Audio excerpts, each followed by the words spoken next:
Okay, so we're going to look at circular motion, so an object that's moving in a circle, around in a circle, and we're going to worry about the horizontal plane. So it's just it's not going up and down and over; it's going just around and around. You might have a roundabout, or you might have a pendulum that's swinging in a sort of circular motion rather than just back and forth, back and forth. So there's a document I've shared with you already, and I've copied it in again this time around with this sheet you can see here. And it is fairly self-explanatory, and it gives you all of the key relationships that you need to be aware of. So the key idea is, looking down from above, the circular motion. You can see here, if an object is moving around anti-clockwise, it has a velocity. It has a tangential velocity or speed. Okay, it's accelerating because it's not speeding up or slowing down, but it's actually changing direction. Okay, and it's changing direction due to the fact that it is sitting on an object that is rotating, such as a roundabout, or if you have an object at the end of a string and it's the string that's been swirled around, or similar to the example of the billy cue ball with the circular wooden sort of frame where it's being pushed around by a surface.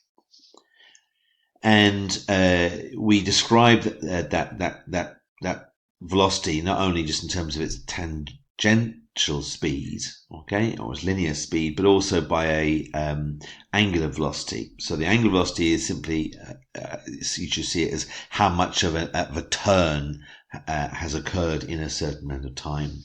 So the angular velocity is the angle divided by the time taken to turn that angle, as opposed to velocity, which is distance per time.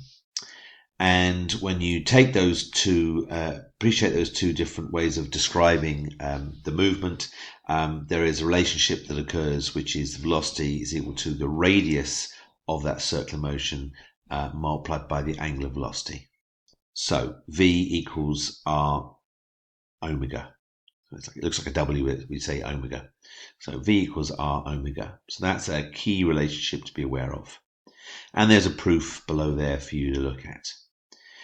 If we then were to consider further things in terms of the relationships, we can talk about the periodic time, the time it takes to make a full turn.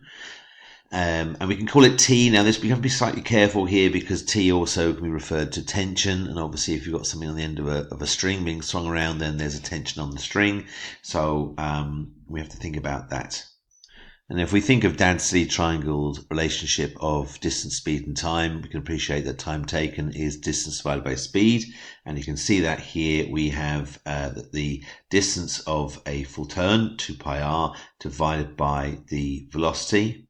Or we can think of that as being the angle turned, 2 pi, divided by the angular speed. So distance divided by time in terms of, I suppose, distance of meters, or distance in terms of an angle.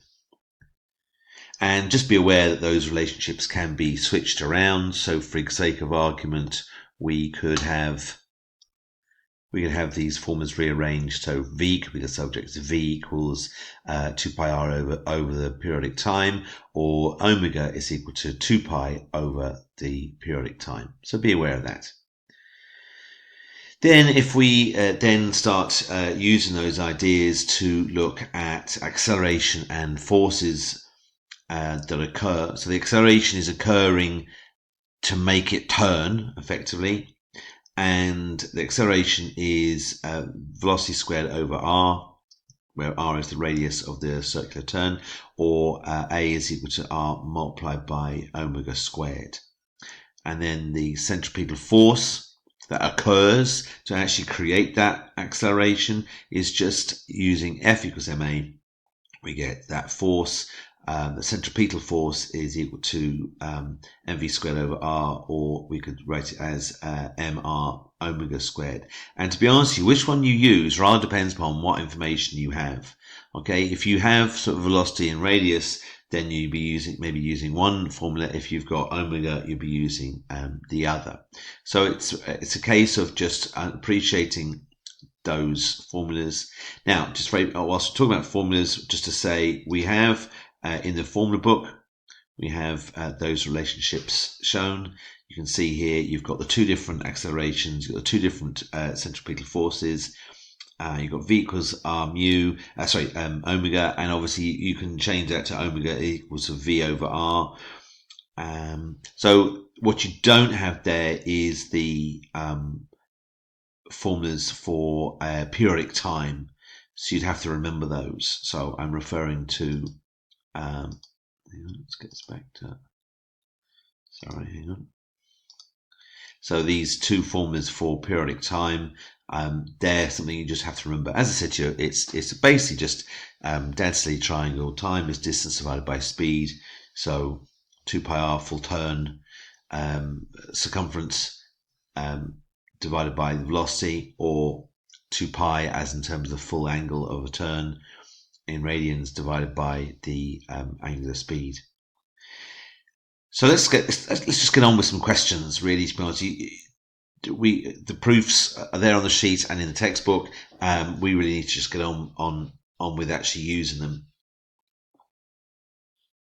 So I've attached a sheet of example questions. I'm just going to just bang through as many of them as I can, and you might want to sort of fast forward through them. You might want to do them yourself and then watch the video and see the solution. So a particle describes a horizontal circle of radius. Now, just very quickly, just in terms of that terminology, the word describes, in a sense, it's just a particle is moving and making a horizontal circle in terms of the sort of track of its motion. So it describes a circle of radius 0.4 with an angular velocity omega, which they haven't given us. Okay, and it tells us, however, the tangential velocity is 2. So find out what omega is. So let's just appreciate that our r is equal to 0.4. Our velocity is equal to 2. And we're wanting to know what omega is, and we're wanting to also know what the period of time is to actually do a full revolution. So if we appreciate that basic relationship that I've introduced to you, which is velocity is equal to radius multiplied by omega, the angular velocity, well, we want to know what omega is. Well, if we rearrange that into velocity divided by radius, we end up with 2 divided by 0.4, which works out as 5 radians per second. For the time taken, well, we can either use 2 pi r over v, since we have both those two things. So 2 pi multiplied by 0.4 divided by 2 is equal to 0.4 pi, or 2/5 of pi. As a decimal, that would be 1.2 seconds. Obviously, I could have used the 2 pi over omega as well. So 2 pi divided by 5, and you can see that gets straight away gets you your 2/5 of pi. Just moving straight on to the second question. Particle describes a circle of radius 0.5, and it gives an acceleration of 4.5, and find out omega, and then the centripetal force causing the circular motion. So let's work through. Let's just scroll up a little bit here. So we have our radius, which is 0.5. We have the acceleration, centripetal acceleration, which is 4.5. We want to find out what omega is, and we want to find out the centripetal force. So we appreciate, in terms of centripetal acceleration, which is a value we've been given, well, we have A is equal to R omega squared. We want to know what omega is, so if we rearrange that, we're going to end up with omega being the square root of A divided by R. So if we substitute those values in, the square root of 4.5 all over 0.5, we end up with the answer of 3. Technically, I suppose, we could say that it's plus or minus 3, but we're just appreciating the idea it's turning around in whichever direction you like, clockwise, anti-clockwise. It's of no importance. But the point is, it's moving with 3. We don't worry about is it going in one direction or another. So that's our value for omega. Now we're asked to work out the centripetal force. So we've got two different formulas for the centripetal force. We have the mv squared over r. Now, just if you appreciate that, we can't really use that in the current situation because we know r, we know a, we know omega now. We don't know what v is, so to some extent that's of no use to us. We have to use the other one, which is mr omega squared. So the mass was 2. It gave us to us. I should have written that down. Mass is 2. Anyway, the radius is 0.5. The angular velocity is equal to 3, so 3 squared. So we end up with the answer of 9. And that's a force, so it's in newtons. Next question, question 3. Particle describes a circle of radius 1 with angular velocity of omega, which they haven't given us. It tells us that it takes pi over 2 seconds to complete 1 revolution. So that's our periodic time. We're wanting to work out what omega is. We'll work out what the linear velocity is, the tangential velocity is v, and we want to work out the centripetal acceleration. So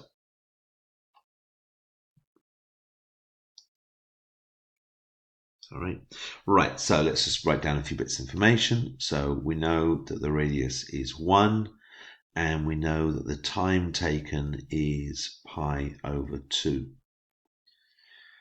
And that's all we have at the moment. So, okay, well, we've got a couple of things we can do here. We can use the relationship that the periodic time is 2 pi over omega in order to get our value for omega by taking our periodic time, which is pi over 2. We end up with the answer of 4. Let's write that a bit better, sorry. 4 rads per second. If we take the other relationship for time taken, we've got 2 pi r over v. So again, we can work out our v. So 2 pi multiplied by 1, all divided by my t, which is pi over 2. We also get answer 4. That's the unit of measurement is meters per second. Now we could have worked out the velocity using r omega as well. So 1 multiplied by 4 gives us 4. So it's an alternative method for getting that v once we had omega. Finally, to work out our centripetal acceleration, well, we've got two formulas we could use. We can use A is equal to v squared over r, in which case we end up with 4 squared over 1, which is 16, and that's in meters per second squared. Or we can see that used in the other formula for A, which is r multiplied by omega squared. So r is 1 and omega is 4. So 1 multiplied by 4 squared, and we get 16 that way. Two different ways of getting the same thing.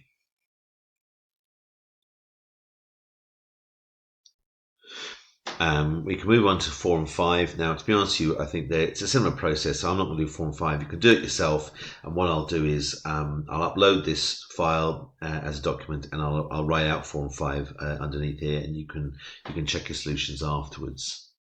Just one thing to be aware of with question 4, you'll actually probably find it's easy to work out the radius first and then omega afterwards. Okay, do part 2 first before you do part 1.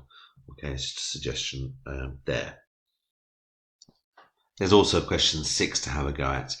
Moving on to question 7, which I think is a bit different, and we need to start visualizing what's going on here. So a particle P of mass 4 kg is on a smooth, so there's no friction, horizontal table. It is connected by a light inextensible string which passes through a small hole in the table to a second particle Q of mass 2. P, and the idea is that that second particle is hanging down. Okay, I'll draw a diagram in a second. So P is describes a circle of radius 0.4 on the table, and the center of the circle being at the hole. As a result, so the key idea is you can imagine. Okay, so I'll just quickly draw a diagram. So imagine you had a table, okay, and in the middle of it there's a hole, and there's an object that's attached to a string, okay, and it's basically working, it's spinning around, okay, and then underneath that table there's a different color. There's an object which is hanging down, okay, and gravity is pulling it down basically. So that's the type of scenario you've got there, okay. What we'll do is we'll look at from side on. So we can imagine we've got a mass of 4 on a table, and there's a hole through which, and it's spinning around, okay, spinning around on this table. So through that hole, a string goes down, and there is another object hanging down, gravity of G. So 2G is the force that's being applied there. This object here has a mass of 4, so the weight going down is 4G. We have a tension on this singular string of T. Now here, as I said to you, T, I'm going to use T in terms of tension as opposed to T in terms of the periodic time. Okay. So what else is going on here? We know the distance from the hole to the object is 0.4. Okay, so that's my radius. And we know this object here is a good way down up from any floor, so it's plenty of room for it to fall down. Okay, it says it's at least 0.4. So the idea is even if this was to move right up against the circle into the hole, this 2 kg weight won't actually hit the ground, so it'll be hanging down even if this whole system was to fail. And so let's look at what's going on with this scenario. So Q is kept hanging freely in equilibrium underneath the table. Okay, so the key thing is this object here has no acceleration. Okay, so in terms of the 2 kg object, call it Q, I suppose we can call it. Okay, we have a situation where the forces acting on it are in equilibrium. So the acceleration is the key thing. It must be 0 for that movement of that object. So therefore, we're putting it into the formula for force equals mass times acceleration. The resultant force is 2g in one direction, the tension in the other. They are effectively cancelling each other out, and we have a situation where 2g is equal to t. Well, so the tension on this string across between the two objects is equivalent to 2g. So we can use that now in looking at our system. We can sort of semi-ignore this part of the system, and we can just concentrate on the motion, that circular motion that's occurring above the table.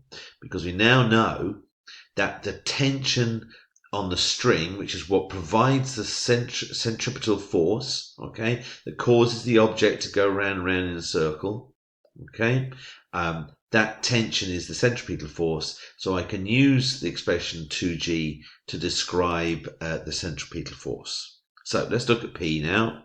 So we've got a situation where the radius is 0.4. The centripetal force is equal to this tension, which is 2G. And we know that the centripetal force is equal to the mass multiplied by the radius multiplied by omega squared. So we can use that to work out what the centripetal velocity is. Okay, just very quickly, sorry, the angular velocity. Just explain why I'm doing that. If you think about the formulas, we're being asked to work out the centripetal acceleration. The problem is the centripetal acceleration uses A equals v squared over r, or A is equal to r omega squared. We don't know what v is, nor do we know what omega squared is. So we need to work out one or the other. Okay, so I'm choosing to use this particular force formula because I know what the mass is, I know what the radius is, I know what the centripetal force is now. So the only thing I don't know is my value for omega. So I can work out what omega is. So 2 multiplied by 9.8 is the force. The mass is 4. The radius is 0.4, and it's omega that I don't have. So we end up with omega being equal to 19.6 divided by 1.6, all square rooted, and that gives me an answer of 3.5 radians per second. So that's my omega. So now I can use the formula for the acceleration, which is r omega squared. In fact, arguably, I didn't even have to do the actual square root. Okay, I could have left it as r omega squared being equal to 12.25. Anyway, so my radius is 0.4, my omega is 3.5. Square that, and I get an answer of 4.9. Acceleration, so it's meters per second squared. And then lastly, to work out my my velocity, I have omega, so I can just use r omega, which is 0.4 multiplied by my value for omega. It's equal to 1.4 meters per second.